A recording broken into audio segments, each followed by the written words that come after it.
Hi guys! Magandang araw!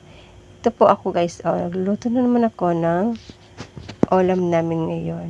Lagay ko muna yung mga sangkap, ahos, bombay at saka atsal guys. Pangpabango ng ating lulutuin. Yan siya guys, mga lamas.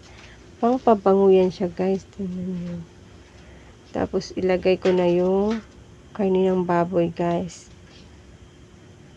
Tapos hintayin ko munang kumulo.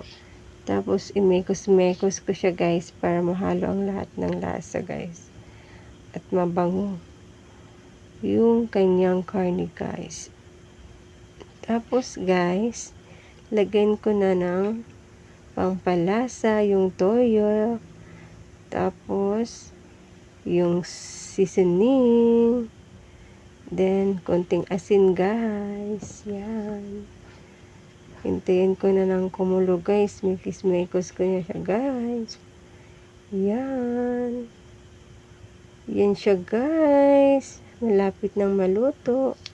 Yan siya guys. Luto na. Thank you for watching guys. Bye.